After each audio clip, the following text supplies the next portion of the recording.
Thank you, everyone, for joining us for Grand Rounds today on this historic day in really historic times when our democratic institutions and norms have come under significant challenges, but thankfully seem to be proving themselves resilient. So thank you for coming to Grand Rounds today. A couple quick announcements.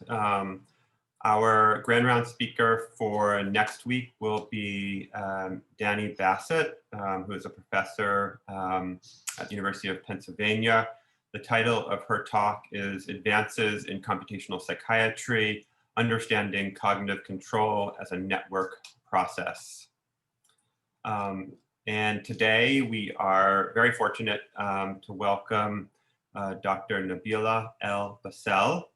Dr. El-Bassel is a university professor at the Columbia University School of Social Work and director of the Social Intervention Group, which was established in 1990 as a multidisciplinary center focusing on developing and testing effective prevention and intervention approaches to HIV, drug use, and gender-based violence.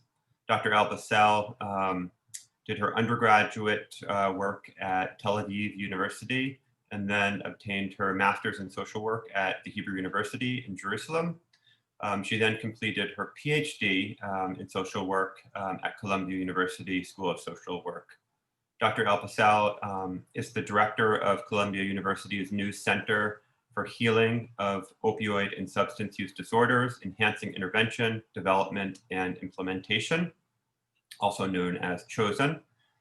She has published extensively with over 200 peer-reviewed publications and has made significant scientific contributions to the fields of HIV, addiction, and gender-based violence. And with that, I will turn it over to Dr. El-Bassel, and we are very much looking forward to your presentation. Thank you very much, Dr. Posner, for your introduction. And I think you are muted. I'm not muted. No. Simon, we may need your assistance here.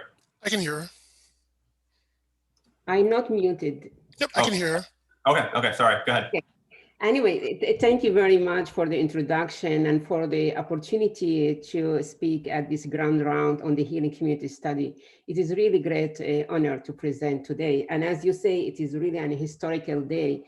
And I'm happy there are people here because I was like waiting to finish this presentation and go and watch the great things that are happening today. And I want to highlight as you see in this slide, that my presentation title is The Healing Community Study, a data-driven community-based intervention to reduce opioid overdose death in highly burdened communities. And you may have heard about the Healing Community Study that was funded in April 2019 and is the largest NIH study funded for community-based research. The plan of this study is to reduce overdose death in 40% over 3 years in 67 communities recruited from 4 states. As you see, it's a very ambitious goal, and hopefully at the end of this presentation, you will see the energy and the multidisciplinary approach that we're working on and with 300 scientists to really achieve this very ambitious goal. But before I talk about the study, I want to briefly talk about the scope of the opioid misuse and overdose crisis in the United States, and also talk a little bit about the scope of opioid misuse during COVID. And the reason I want to talk about what's happening during COVID is because our study really began 6 months prior to COVID, and we continue working in a new environment addressing an epidemic within a pandemic. I also want to focus on the goals of the study, share with you about the primary and secondary outcomes. And I want to let you know from the beginning, we have not yet have outcomes, but I want to describe what outcomes we'll be looking at. I will spend a lot of time on my presentation in the coming 40 minutes is about The conceptual framework and guiding principles of the intervention that we design, and specifically a community-based intervention that is, as you saw in my title of the presentation, it's data-driven approach, how we bring data into the community to deliver this massive study to reduce overdose in 40%. I also would like to talk about two components of the intervention that we already implemented even during COVID. One of them is fast tracking naloxone. As you all know, naloxone is an injectable oral drug that reverses overdose. And I want to also talk about communication campaigns, which also implemented it during COVID. And the reason of using community campaigns is to increase uptake of medication for opiate use disorder, reduce the stigma toward naloxone, and also reducing stigma toward medication for opiate use disorder and stigma against people who use drugs. So I will be giving you some ideas about how we implemented these components during a very tough time during the implementation of the research. But let me share with you the scope of the problem of substance use. The recent National Survey on Drug Abuse was published in 2019, showed that in 2018, approximately 10 million Americans aged 12 or older misuse opiates, and 2 million people had an opiate use disorder. Guess what? Unfortunately, less than 20% of individuals with opiate use disorder receive any form of treatment. Very few people linked to opiate use disorder treatment, and very few retained in treatment in 6 months. So our study, the Healing Community Study, not only is interested in focusing on reducing overdose deaths in 40%, but also in making sure people are linked to care, stayed in care, and access the medication that they need. In terms of the overdose rates in the United States, I want to give you a sense how this epidemic is huge. If you look at data by CDC from 1990 to 2019, more than 500,000 people died from drug overdose. And if you look at 1 year in 2019, you'll see 72,000 people died from drug overdoses, which really, unfortunately, is 5% increase over 2018. And drug overdose remain, in fact, higher than death from combining car accidents, shootings, and AIDS.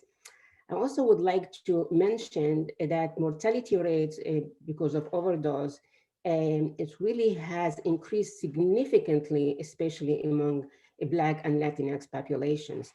And I give you a sense in a recent study showing that in 2015 to 2017, mortality rate attributed to any opiate among Blacks between the ages of 45 and 64 was increased 27%, which if you look at rate per 100,000 in 2015 was 19, and in 2017 increased to 42 per 100,000. The other piece we're seeing, especially through COVID, and this data I'm looking at what's happening with drug use during COVID from January 2020 to May. And as you see in this figure, there has been an increase of 32% of fentanyl, which is 100% more potent than heroin.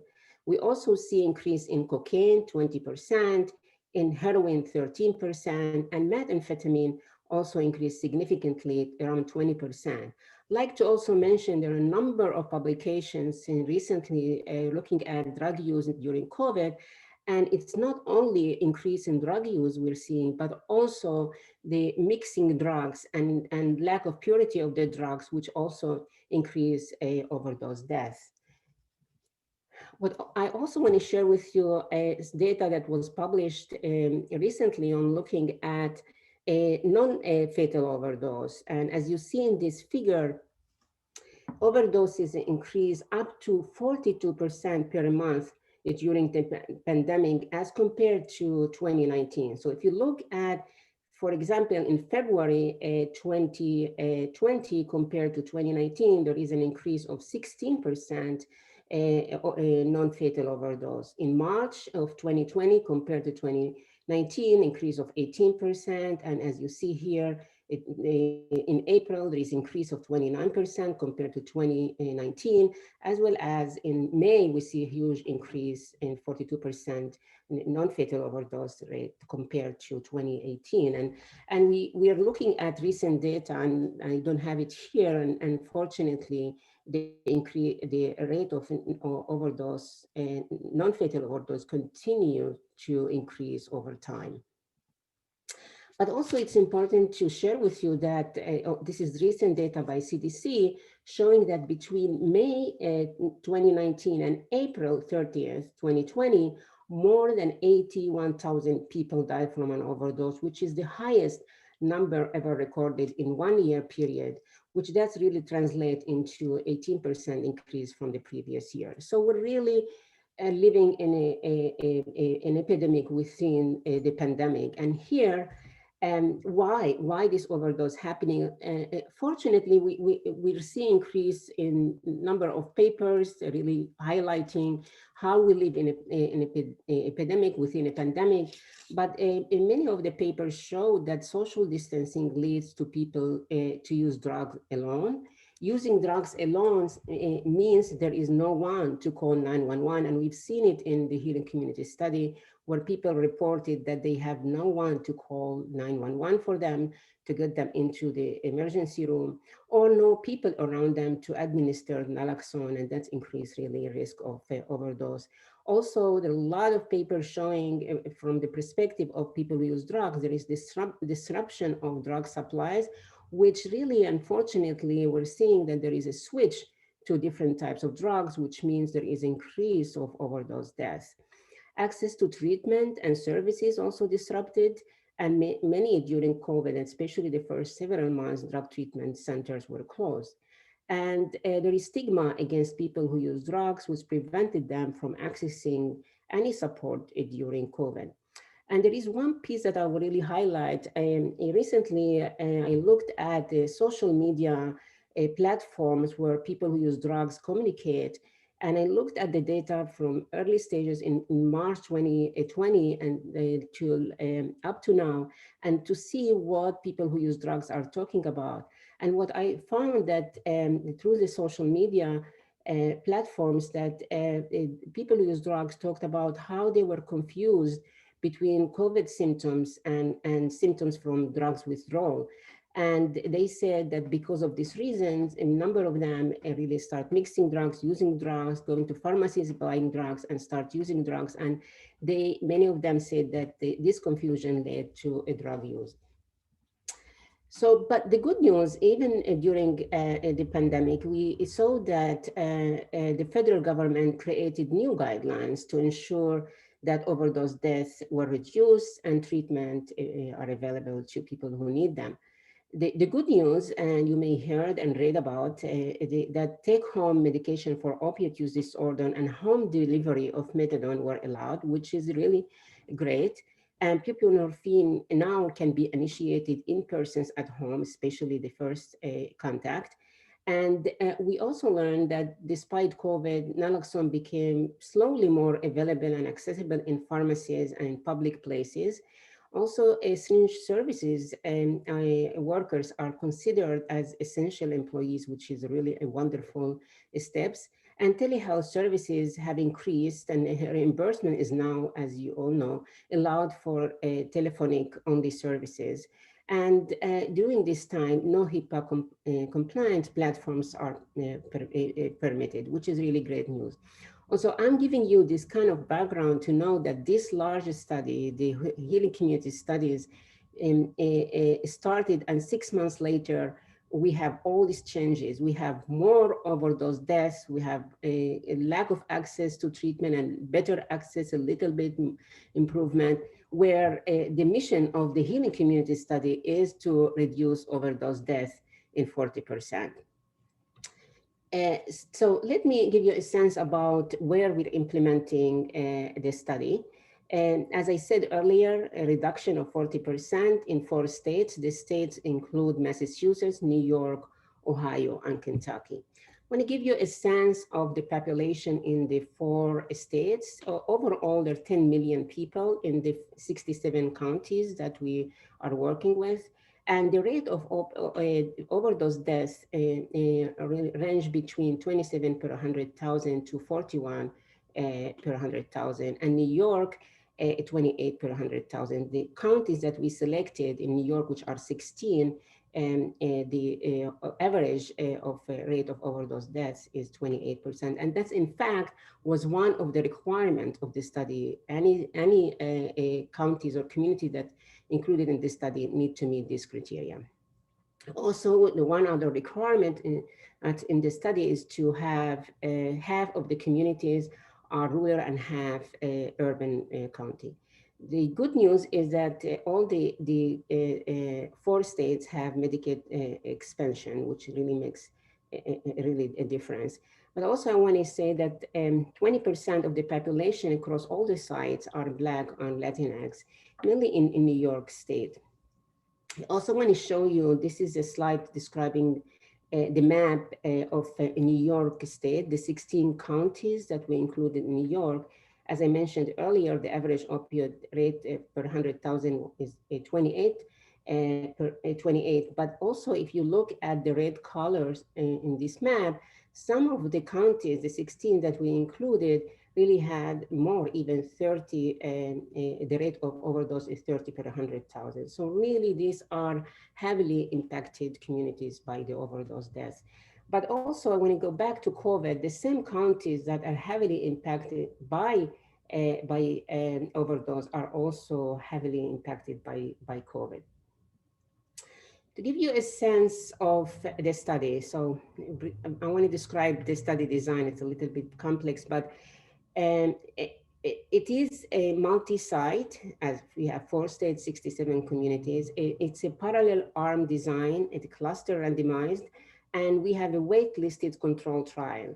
This means that when we got the funding in April 2019, 4 months later, we randomized 50% of the 67 counties from the 4 states into 2 arms. The first arm, we call it Wave 1, which Wave 1 received the community-based interventions, and Wave 2 is waitlisted and will receive the intervention 2 years later.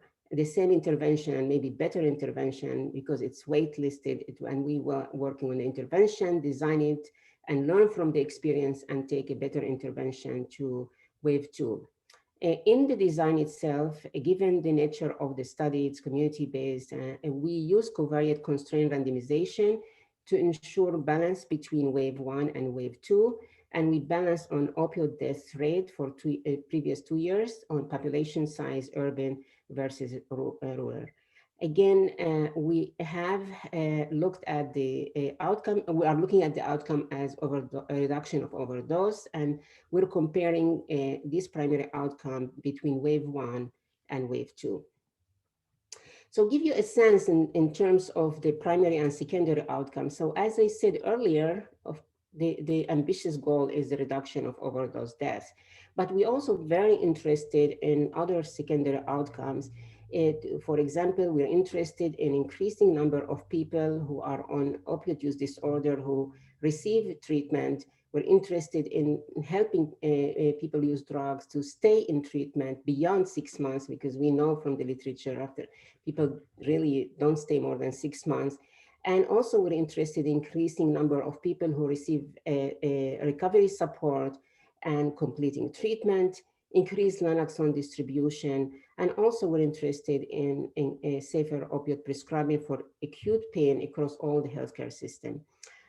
These are data that we're collecting from administrative data sources, but also we're collecting de novo data, looking at using mixed method, qualitative and quantitative, to understand the contacts and the implementation issues while we're implementing the community-based research.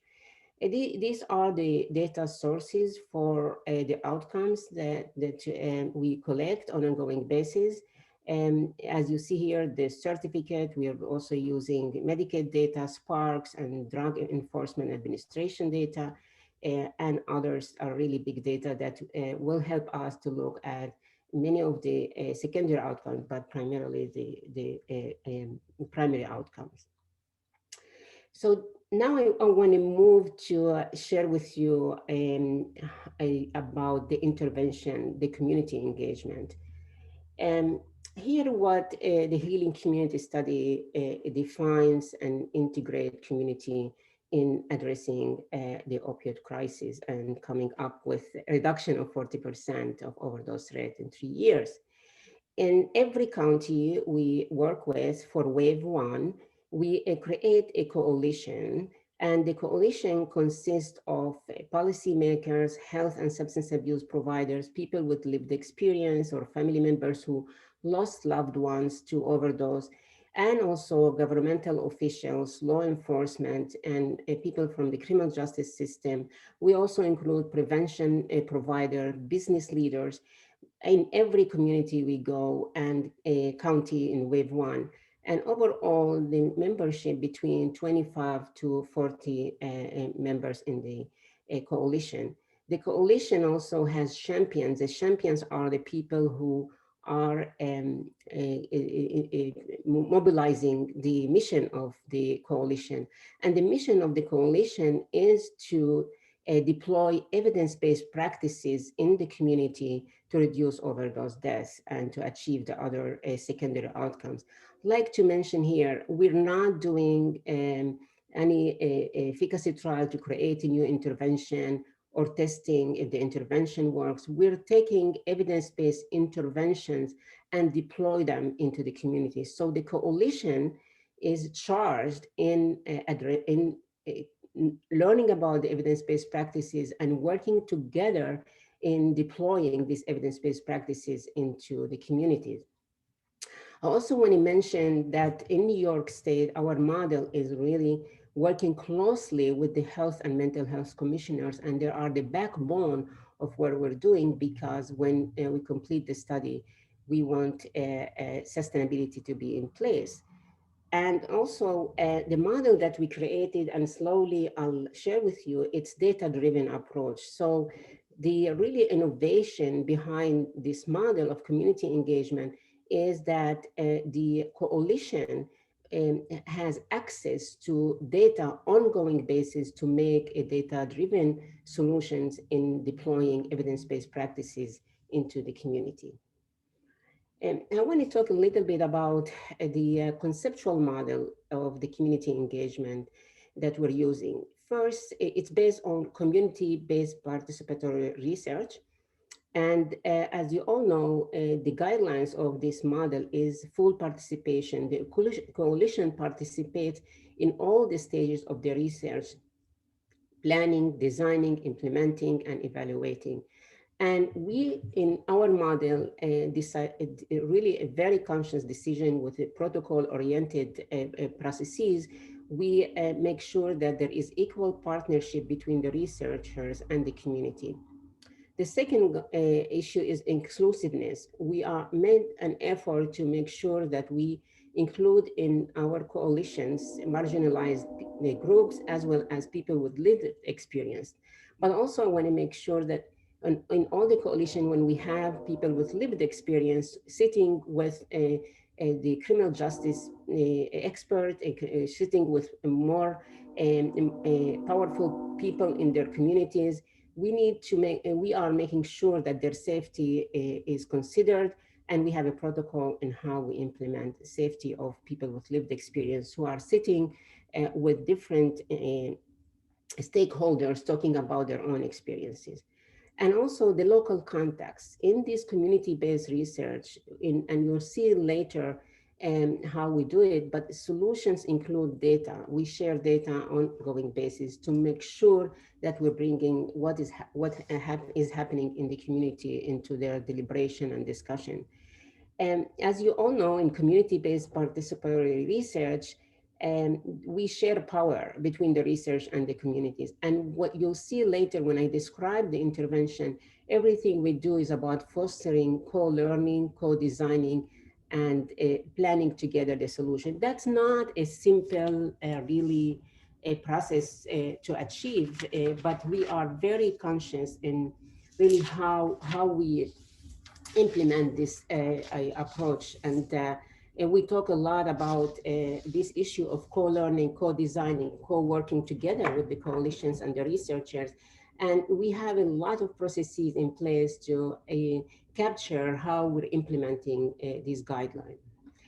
Also, again, a data-driven approach, it's a very critical. So we'll provide ongoing basing data for the coalitions. And in a minute, you'll see the type of data that we bring into coalition, and you'll see what mechanisms in place we have to make sure that data can be accessed easily to the coalitions. Sustainability is part of the model, so we're really interested in, after completion of the study, to leave the protocols in place. And the most really critical issue is the cultural humility. Researchers, all of us, required to be trained on cultural contacts and integrate these issues into the implementation of the model. Also, in cultural humility, it means that we are always looking into making sure that representation of all groups are in the coalition and their voices are heard in the implementation of the intervention, which mainly deploying evidence-based practices into the community. We also created a community advisory board. In every state of the study, there is a community advisory board. And in this group, we have representation of the highest level of government and industry group, that their role is to oversee the study, to give us input in terms of the protocols and into the data. And if we face challenges, they also help us to address the challenges. And one member of the community advisory board is also meets with the steering committee, which consists of the PIs with NIDA and SAMHSA to provide input into the implementation of the research. Another piece that really I want to share with you, it's the collective impact model that for the community engagement. And I'm so excited that NIH provided so much funding for community-based research. I've been in this business for years, but really we have enough resources to be able to implement good science with community-based research. So the model we created that is based on collective impact. It means, again, back to what I said earlier, the backbone of what you're doing is the Office of County Commissioners, either the health or mental health commissioners or both, to be part of the implementation of the model. We're also creating mutually reinforcing activity. We are reinforcing what's happening on the ground. We're not creating a new intervention, but we're using the existing capacity to deploy evidence-based practices. With the coalitions and with the health and mental health commissioners, we also, and the coalition themselves, we are creating a shared vision for change. We come together to really come up with a joint problem solving and solutions to deploy evidence-based practices. We also share the same measurement. Again, data is so important, and we listen to what the coalition needs, what kind of data, and we hire a data manager in each coalition who is skilled in terms of how to generate data for the coalitions in order to make informed decisions. And the issue of trust and building communications are really important in the model that we're trying to implement.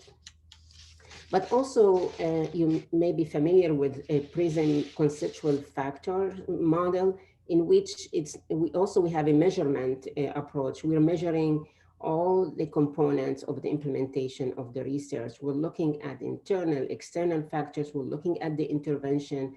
We're looking at pieces that we're adapting. We're looking at how far we're reaching. We're looking at maintenance of the model. So in addition to measuring all the processes and contacts, we also have measurement on an ongoing basis to help us to understand about the strategies that helping us to implement the model. This is a complex slide, but we created a phase approach model for the coalitions to work together. And this model or a phase model consists of 7 phases from 0 to 6. I want to summarize this for you because it's hard to see But it's very important because it helped us to standardize the way we're implementing the intervention across all the sites. So the phase zero, which is start before COVID, as I said earlier, we got the funding in April, we started the study in May, and we started phase zero in May. And phase zero is about creating the coalition, identifying the community assets, and try to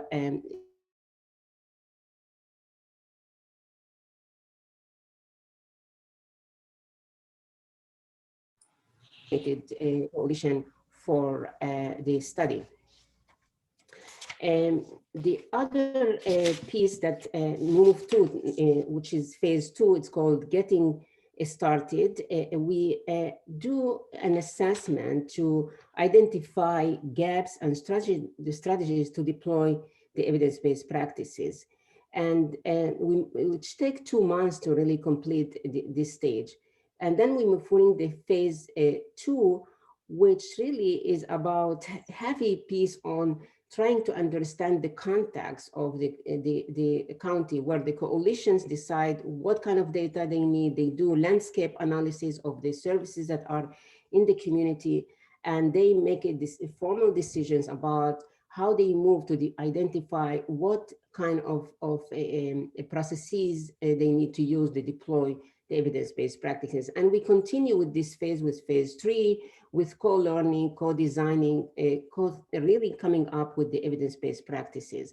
And then we move to really important phases, which is phase 4 and 5, where every coalition identify the best practices that they need to be addressed in the community. And in phase 5, they have an implementation strategies where they start employing all this evidence base into the community. Guess what? Unfortunately, when we start phase 0, we were without COVID, moved to phase 1. At the beginning, we were without COVID, and then COVID hit. And we start doing phase 2 and 3 and 4. Now we're in phase 4. And clearly, some of the strategies that we came up with, the type of meetings we have to be really tailored differently. Although the commitment of the coalition and the governmental officials continue to work very closely, and we moved most of the activities into Zoom. And I'll tell you a little bit more about the successes, even with COVID. But I also want to mention that despite that the coalitions have the power to make decisions about the type of interventions and evidence-based practices they want to implement, also we as researchers have 4 required interventions or evidence-based interventions that we ask every coalition to implement in addition to other strategies that they want to use. One of them is we required expansion of overdose education and distribution of naloxone. We also require them to improve access to medication for opioid use disorder. We asked them to focus on safer opioid prescribing for acute pain across all the healthcare system, and also reducing stigma against naloxone and people who use drugs. So these are required evidence-based practices where we worked with the coalitions to come up with protocols in how to implement all these practices. We also required the coalitions to focus on multiple sectors. For example, healthcare. We want the evidence-based practices to be delivered, for example, in emergency departments, in hospitals, healthcare department, pharmacies, and also in primary care. We also require them to focus on criminal justice, not only in jails and prisons, but also in alternative to incarceration programs, and to work also closely with the police department to ensure access to evidence-based practices to vulnerable groups. And then we ask the coalitions to work with behavioral health, substance abuse treatment, social services, and mental health services and centers. So I mentioned a few times that our approach is data-driven. So let me explain what we mean by data-driven. We believe strongly that the coalition needs to have access to local data to deploy evidence-based practices. So on an ongoing basis, we provide data on number of fatal and non-fatal overdose, a number of people in the specific community with opioid use disorder. We also, on an ongoing basis, provide data on number of prescribers by healthcare location. On an ongoing basis, we conduct landscape analysis on the different systems that provide medication for opioid use disorder. And we also really work with the coalitions to understand the interdependency of the different systems and their approach to addressing the opioid crisis. So the coalition can have access to this data. They may ask for more data to inform their decision. Clearly, that's not a simple task. Requires a lot of energy, requires also to educate the coalitions on what type of data they need. But the good news, when you have enough funding, you really can be innovative and creative in how we implement these processes. And we hired a data manager for each coalition that is qualified and understand data, that works closely with the coalitions to collect the data, but also understand the data. And because this is a large study, even we have enough resources from the funding to be able to the researchers to be working closely with the coalitions to provide this data. But we want the coalitions to also to learn how to use the data, and when we leave, to have the processes and structure within the health and mental health commissioners where this process can be used on an ongoing basis. Also, what's happening through the implementation of the research is that we're improving systems of data access in each county. And we're hoping that we will be able to change the systems and there will be easily access to data that the health and mental health commissioners need, as well as the coalition.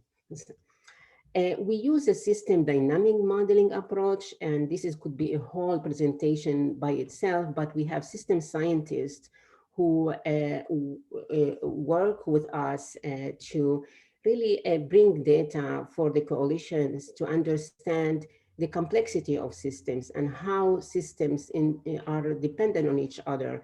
And in bringing the data to the coalition, the system scientists really bring data and provide information about what factors the coalitions need to look at that are related to the systems, and what systems need to be engaged more than others. And we use a technical assistance in helping the coalitions to understand in the deployment of evidence-based practices, they cannot ignore how systems play a very significant role in the implementation process.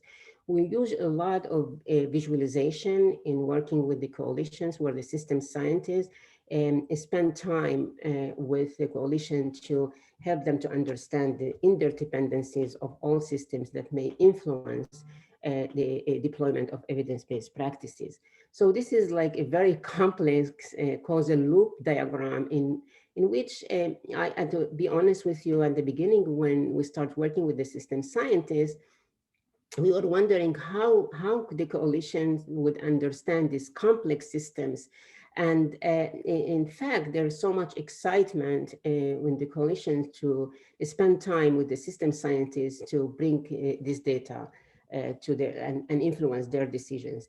I also want to mention, when I talk about data-driven approach, we create for each county for the coalition a portal. The portal includes all the data that I mentioned earlier, but also in this portal, we put the agendas, the minutes, the rosters, the landscape analysis, and any member of the coalitions or the health commissioner or mental health commissioner can access the portal to inform their decisions.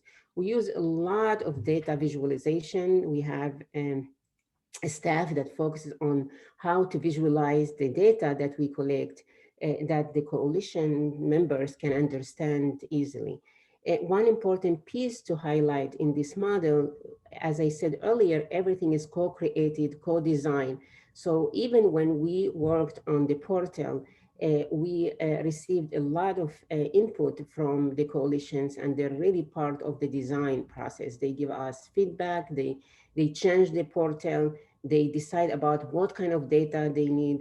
The researcher may have thought about a few data set that we need to put, but they also have the power to bring data and to make a decision about what kind of data they may want to see in the portal. This is how the portal looks like, and here another slide where it shows the how we use visualization to inform the decisions of the coalitions. They always say when they collect data on gaps in services or assets in the community, or bringing data, as I mentioned earlier, on what's happening with overdose deaths in their communities. And during COVID, because of the really barriers that the coalition faced in implementing or thinking about how to implement evidence-based practices, they wanted data on ongoing basis from on overdose rates. It's really has been an amazing experience to see how innovative and creative the coalitions are in terms of allocating data and transforming system for them that will help them to get the data easily, because it's not a simple thing to change system of data that really can be accessible on an ongoing basis.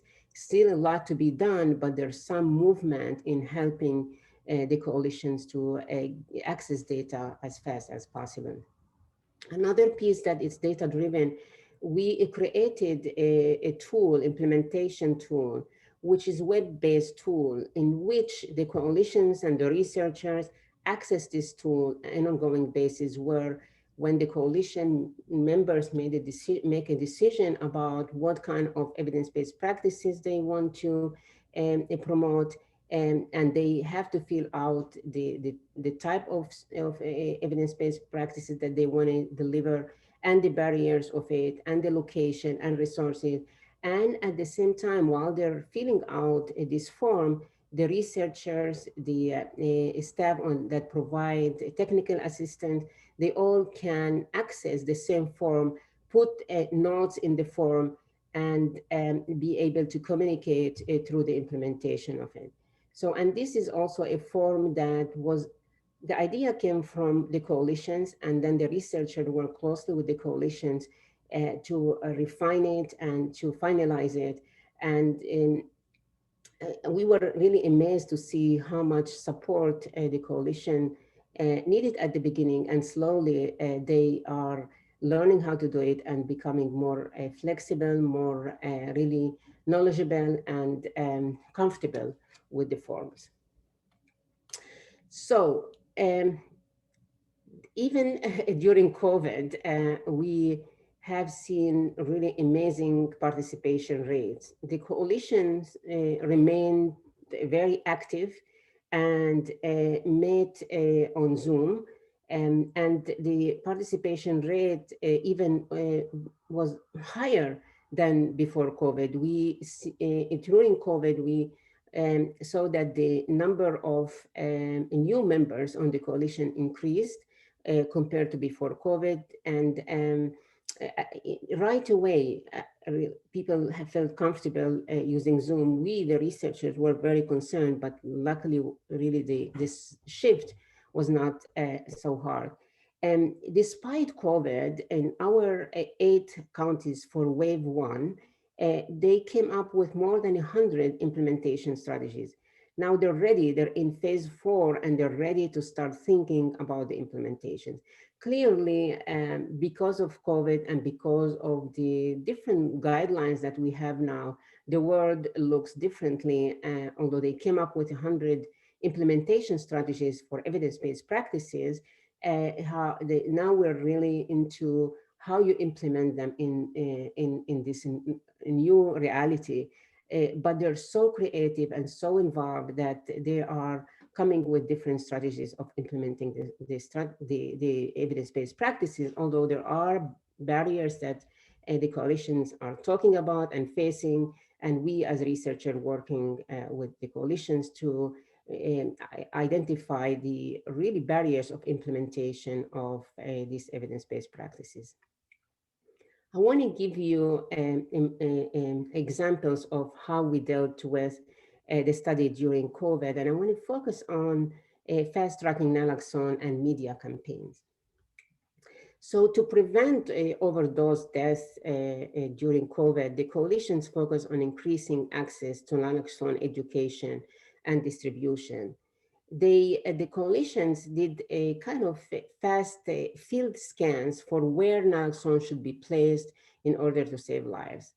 The coalitions in our counties worked very closely with DOH, with drug users health and community organization to work together to ensure that people who need naloxone access them, but also their social network. So in fast-tracking naloxone during COVID, the coalitions really expanded their work to make sure that naloxone get into the homes, the family members, jails, drug treatment, soup kitchen, homeless shelters. Really, they bombard the community with naloxones. They place naloxone kits in the supermarket, in gas station, and they mailed naloxone, created a mobile text application to order free naloxone, working closely with the Department of Health and Office of Drug Users Health, and work with pharmacies to make sure that naloxone is over and it is placed everywhere when people need them, not only the people who use drugs, but their social networks. And I would have to say that that was a very productive and really activity where we were really proud of where naloxone distributed and how many people got into it. The jail was an issue because was interruption, of course, in jails, and but we engaged the jails and we engaged a local sheriff to provide naloxone training and distribution by jail staff. That was really our first step in really working with the criminal justice, given that COVID impacted the criminal justice and people when they left jail, they didn't have naloxone. And so we made sure that we focus on this population. In terms of in communication campaigns, we emphasize that stigma is a really a very, very serious issue. Stigma in relation to naloxone even, or stigma related to medication for opioid use disorder. So the plan during COVID is to increase demands for and access to naloxone, increase prescription and access to medication for opioid use disorder, but also to reduce stigma toward people who use drugs, even toward medication for opioid use disorder. And our really message was opioid use disorder is a medical disease and people with opioid use disorder deserve the best medical treatment. And anyone, any person in the community can develop opioid use disorder. So in our communication campaigns to increase demand for naloxone and treatment, as well as reduction of stigma, we targeted people with lived experience and their loved ones. We also key opinion leaders, healthcare and other providers, and we also targeted all the healthy healing community study. These are the different campaigns and ads that we place in different places. And I'll give you an example of a really very successful county where they decided that they want to first put ads on about treatment, buprenorphine and people on recovery and their use buprenorphine, they are stigmatized and not supposed to be stigmatized. So this county recruited, for example, in a person who in the past used drugs and was in medication, he's in recovery and is doing well, he's well respected in the community. And they put his really ad talking about his experience on buses, in coffee shops, And everywhere in the community where a dialogue started to happen in the community about people who use drugs are normal people, people can live, can be on medication, and can still be functional in the community. This county also put the ads in on cups in the coffees, and where this county was so successful in really reaching out to the whole community to be able to speak about substance use. This is a person also on one of our um, communication strategies reducing stigma. He said, I am proud as a veteran, volunteer, and grandfather. I also take people in our field. And this also really a person is known in the community, and he's a community leader. And his a message was very powerful in the community that creates really a very positive reaction to the ads where we put it. This is another, we use billboards to where um, physicians talking about medication for opiate use disorder and normalizing the whole process of being on this important medication. And this is one of the counties, but we have a number of counties where physicians agree to have this, their faces and their messages in billboards. So what we already completed during a very short period of time, completed naloxone campaign, as you see in this figure, for a number of time. We completed stigma campaign and medication for opiate use disorder awareness during really the tough time of COVID. And now we're addressing other messages, how to stay in treatment, and giving the coalitions to make decisions what kind of other stigma campaigns they are interested in pursuing. So we are measuring what we're doing in terms of the campaigns, the stigma reduction campaigns. We're first measuring the implementation of the fidelity for each campaign we're doing. We're measuring the distribution planning for each campaign by the coalition. And we also assessing whether or not we are completing the plan. We're also looking at the frequency of impressions for each campaign. And we're also giving a survey over time to through social media platforms to assess the impact of the messages on attitude toward people who use drugs or attitude toward drugs itself. This is give you a sense of some of the total impressions. And when I talk about impressions, is the total number of times an ad is served. So as you see here, for naloxone, we had more than 4 million, for stigma reduction, more than 5 million, and for NED reduction, we're still working on it. We have more than 1 million. But also we use the Facebook, Instagram, Snapchat, and we're using radio and billboards to transfer the messages to the community. And still the campaign continues to happen. So I gave you a very a brief sense of the study. There are so many other components that I see that I'm almost using my time, but in conclusion, I really want to share with you that despite COVID, and despite the pandemic, there is an epidemic that we need really to focus on it. Sometimes I feel like the overdose pandemic is forgotten during this time. And the beauty of this study, despite really really, I would say the challenges with the pandemic, we feel like implementation community-based research is so relevant. What I mean by that, because of our coalitions are strong and their missions are very well defined, and a lot of energy and a lot of participation of the members of the coalitions, the local governments in these communities work closely with the coalitions even to address COVID and not only the opiate pandemic, which is really great. So really like it. Not only they like the model, but they like the energy, and they start building on the energy of the coalitions to address also COVID.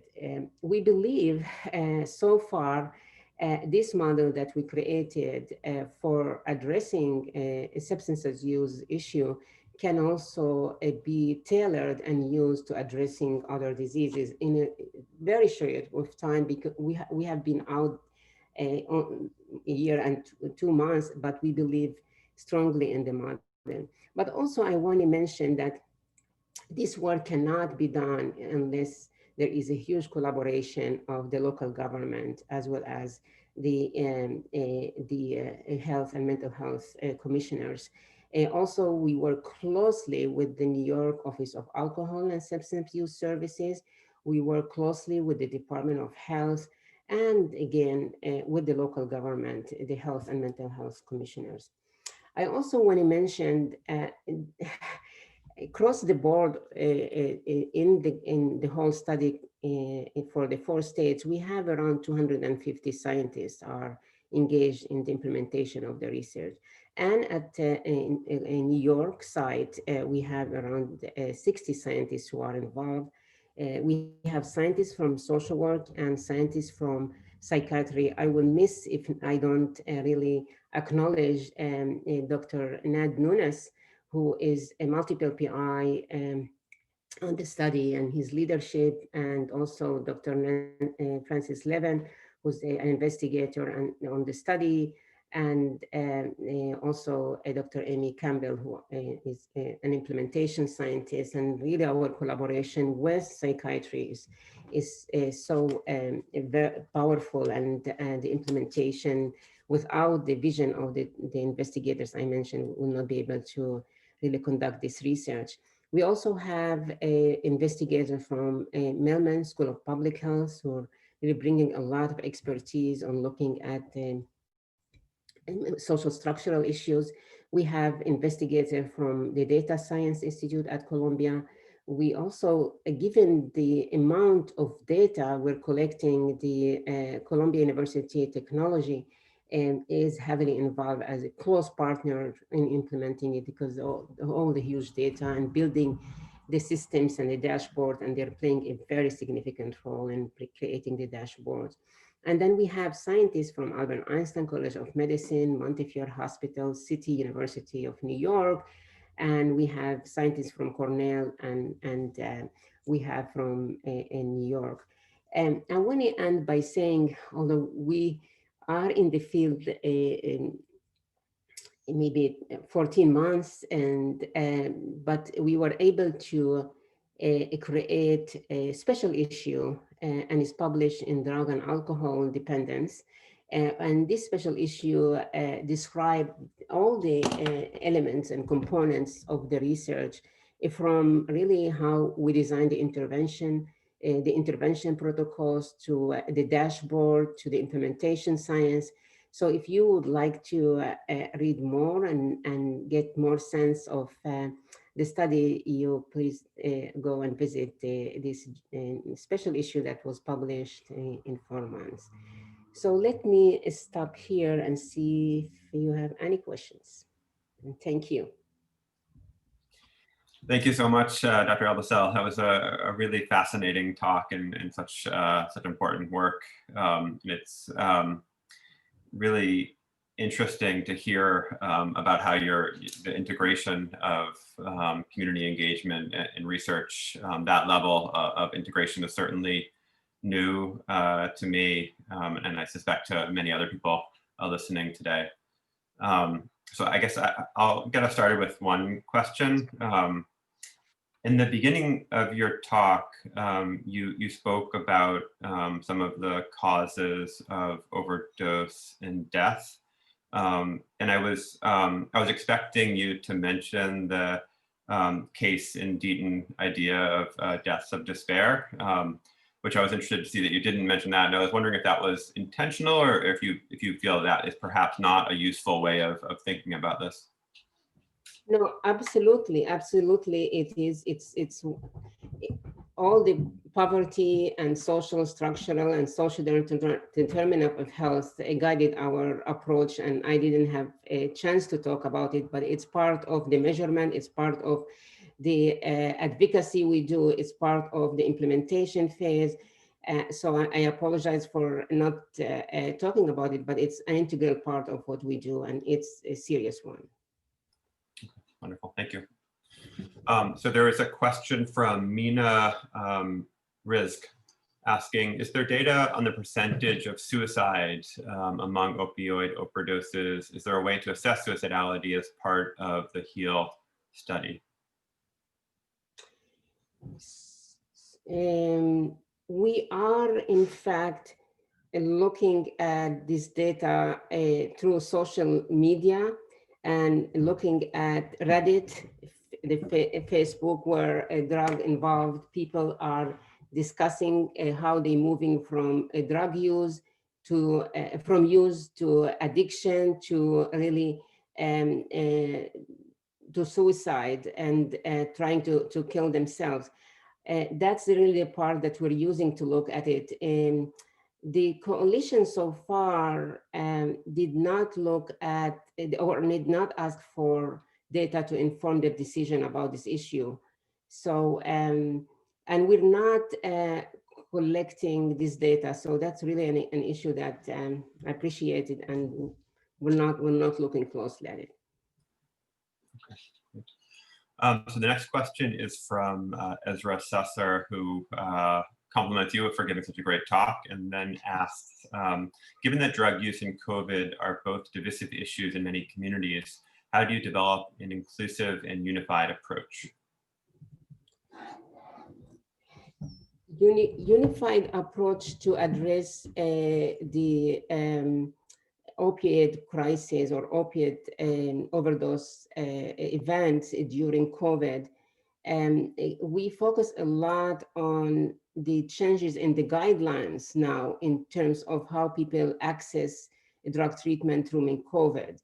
So before COVID, all the evidence-based strategies to deploy the coalition strategy in reducing overdose did not include, for example, telehealth, telemedicine, accessing buprenorphine at home, or take-home medication, which is amazing. People can take now methadone for a few days. They don't have to visit methadone treatment programs on a daily basis. So the COVID changed really the approach of how people get services and how evidence-based practices are delivered to the community. So in the coalition deliberation and work, they had to switch and add the new approaches to because of COVID, and they have to really think about the strategies for implementation in a different way. So the overlap between COVID and the implementation strategies of evidence-based practices have to be tailored. Great. The next question is from William Tucker, who writes that he has 3 questions about fentanyl. William, I only see 2 questions there, so if you have a third one, please take that in. So the 2 questions that I see are, does naloxone reverse the respiratory depression caused by fentanyl? And are local health authorities developing strategies to reduce those with OUD to fentanyl? Yeah, for the first question, in terms of fentanyl reverse overdose, whether naloxone even reverse overdose because of fentanyl, that's a debatable issue. And we heard from the community that that's a challenge. Giving one naloxone, it doesn't really solve the issues. And still there are challenges with people who overdose on fentanyl, and the naloxone may not be the best solutions. So the coalitions are debating on this. They talk to the health and mental health commissioners. They are talking to educate the communities about how naloxone may not be really always really saving lives, especially people on fentanyl. And the second question, can you repeat the second question related to?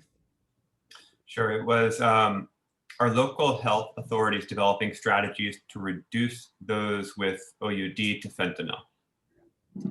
I'm not aware of, unfortunately. They're not. Um, Looks like this may be our last question, which is towards the end of your talk, you mentioned that the coalition-based approach could be applied to other conditions and other disorders.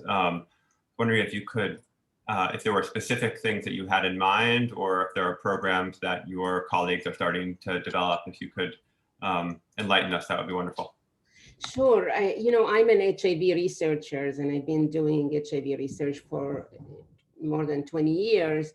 And I believe that we've done a great job in involving the community in improving access to HIV treatment and care and PrEP. And however, I do still believe that we did not have the opportunity to have the funding and really the vision to use this really community-based research to bring all the voices of the community as well as the policymakers, and have resources to bring all this data to use this model to engage the community to bring the evidence-based practices like linking people to care for HIV. We haven't done this work.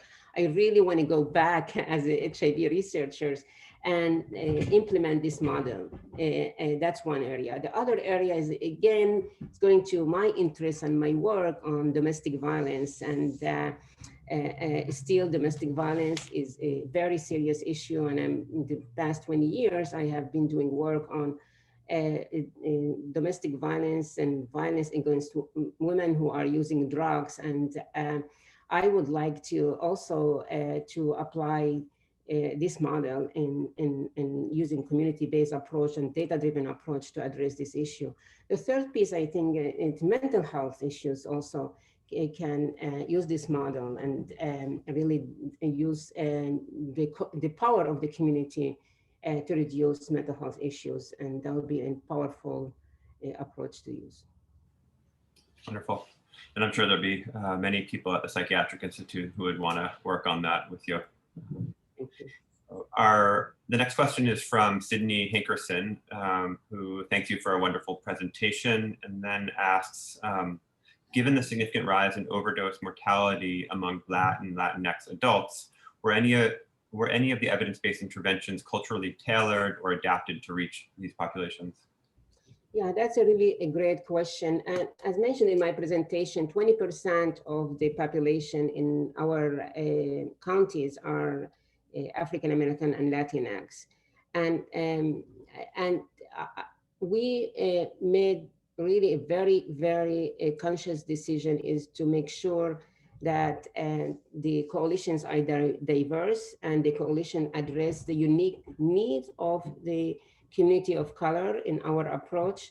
The same evidence-based practices do not get to the people of color as they are. There is a huge stigma, as we all know, toward people use drugs and coming from Black and Latinx communities. And even the prescribers, as we know, for medication for opioid use disorder do not prescribe the same really frequency to people of color as they provide to white populations. And so all these issues and discussion in terms of disparity and health disparity and the stigma around toward people who use drugs and coming from this community are addressed in the coalitions, also in the consortium as a whole in the study with the other states, as well as in the CAB, the Community Advisory Board that we're creating. So a lot of work needs to be done. And I think we have a very conscious decision to integrate all these issues in the work we do. And we made a very important really decision recently that the coalitions need to be more diversified, and we're not seeing it as it is. And so we're working very hard to make sure that we're addressing all these issues. But thank you for the question. And if you know me, you know I'm really committed to these issues, but it's a very, I would say, challenging because of the stigma that is around. And we need to work with the medical staff. We need to work with the providers, as well as really to open doors for people of color to get access to treatment. So the next question is from someone who I believe is an old classmate of yours, Prudence Fisher. And Prudence asks, she writes, are strategies being developed to engage families or people who have been discharged from the emergency room following an overdose, or working with ER staff about drug use, to engage their families and give them naltrexone? Yeah, thank you, Prudence, and you are my best friend. Sure, yeah. How are you? Yes, many of the coalitions chosen the emergency department as a place where they want to make sure people with opioid use disorders will get the treatment they need. And also during COVID, we realized that in looking at the data, that people who use drugs did not visit the emergency room. So this really also made us very, very concerned. But we are planning to increase number of prescribers for medication for opioid use disorder in the emergency room. We also, the coalitions decided to make sure there is increase of navigators in the emergency room, that they link people to care, and also to really make sure the providers in the emergency room are trained to prescribe this medication. There is a huge stigma, and the coalitions are aware of it. But if you look at the 100 strategies that the 8 coalitions decided to implement, many of them are in the emergency room. But I have to say, Prudence, there are so many, very, very few providers in the emergency rooms who are interested to work with this population, or there are even have the waiver to prescribe this medication. So much work needs to be done in the emergency room. Okay, I think that is it for questions. So I just wanted to thank you again for presenting to us today, and for doing such important work. And I guess as a final note, I'll point out that prior to the grand rounds today, it was President-elect Biden, and now it is officially President Biden and Vice President Harris. So with that, we will adjourn and look forward to seeing everyone again in a week. Thank you so much. Thank you. Bye-bye.